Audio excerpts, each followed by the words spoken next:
અમારા દિલીપભાઈ દિલીપને ખુશ કરી જ દે ઘરે વળી તો આ રીતનું બને ચાલે છે કે જો પૈસા કમાવો હોય તો સુરત આવો અને જો જીવન જીવવું હોય તો ગામડે રહેવા યાર. ટાઈલ્સ લઈ લીધી છે.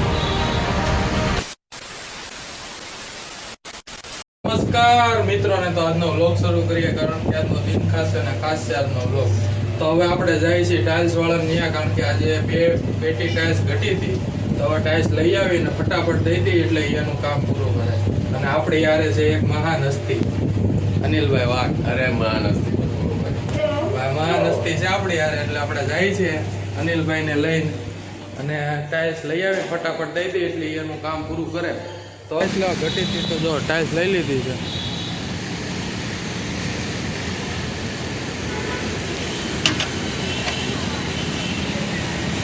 આ છે આનંદ સિરામિકમાંથી આપણે ટાઇલ્સ બધી મંગાવી હતી તો એ બધી આપી દીધી છે.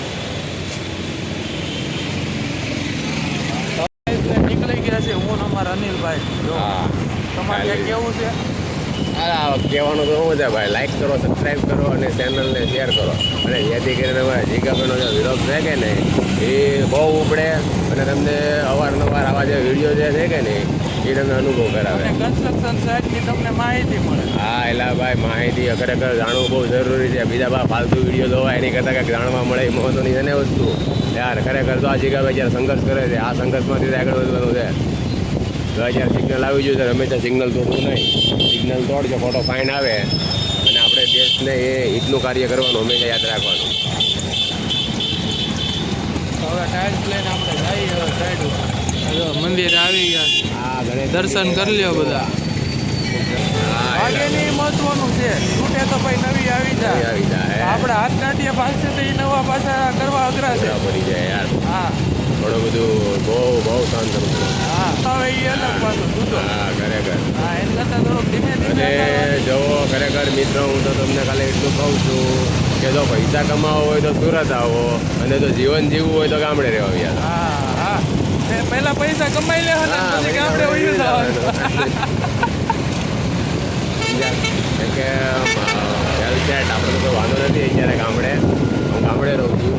હું અત્યારે આ ભાઈ મારો ભાઈ નાનો જીજેશને મળવા આવ્યો છું અને નોરતામાં અહીંયા આનંદ કરવા આવ્યા છીએ 2-4 દિવસ. પછી મારા ગામડે જ જવાના છે. પણ ખરેખર પૈસા તો બનાવવા હોય તો સુરત અવાય. સાઈડ ઉપર ને ચાલે છે. જો બહારનો પ્લાસ્ટર કાઢે છે તારે બીમનું, કારણ કે ત્યાં રિબાર કરીને આપણે આગળ બાલ્કની વધારવાની છે. જે ઉપર છે ને એ રીતના એટલો ગેપ ભરવાનો છે, એ ભરાઈ જાય એટલે ભાઈ બહારનું પ્લાસ્ટર કામ શરૂ કરી દેશે ને ઉપર કામ શરૂ છે જે બહારનું પ્લાસ્ટર કરવાનું.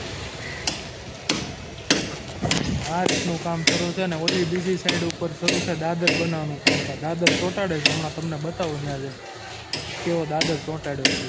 તો જો આ રીતનું બનાવી નાખ્યું છે જોરદાર. આ રીતનો છે દાદર. જો મસ્ત મજાનો કરી દીધો છે દાદર. અને હવે અહીંથી એટલો દાદર બાકી છે, એ બપોર પછી લાગી જાય. તો હવે આપણે જઈ ઘરે અને ઘરે જમી લેવી. જમીન પાછા આવી સાઈડ ઉપર તો કન્ટિન્યુ. તો આમ તમ ધોકાર પ્લાસ્ટર કરવાનું કામ શરૂ છે. જોઈ લો તમે, તમારા સોપડે જ જાય છે. સિમેન્ટ બીમેન્ટ ને બધું ધબકારીને નાખી દીધું છે. અને હવે જો એ છેલ્લે પ્લાસ્ટર થઈ જાય ને એટલે તમને જોવા મળશે. હવે વાગી ગયા છે 4 અને હવે આપણા મજૂરો ચડાવવા મળ્યા છે રેતી. જો આ રેતી ઉપર ચડાવવાની છે, ઉપર ધાબા ઉપર, કારણ કે હમણાં આવે છે માર્બલ વાળો. તો માર્બલને અહીંયા જગ્યા ખાલી કરવાની છે એટલે અહીંથી રેતી હટાવી દઈ અને પછી ચડાવી દઈએ. જો આ રેતી ચડાવી જો એ હા સુપરમેન બની ગયો, સુપરમેન. તો આજનું કામ આપણું બધું જ પૂરું થઈ ગયું છે. દાદર મસ્ત મજાનો લગાવી દીધો છે. જો તમને બતાવું. જો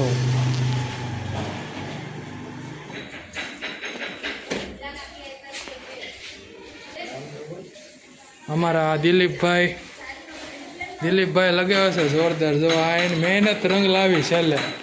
જો ફિનિશિંગ આવ્યું. એ જો અમારા દિલીપભાઈ ને હિતેશભાઈનું કામકાજ છે જોરદાર.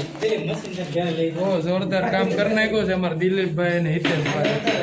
બરોબર છે ને હાલો રેડી કામ કરી નાખ્યું છે આપને ખુશ કરી દીધા છે હવે મકાન માલિક ને ખુશ કરી જ દે હાલો હવે ઘરે વળીએ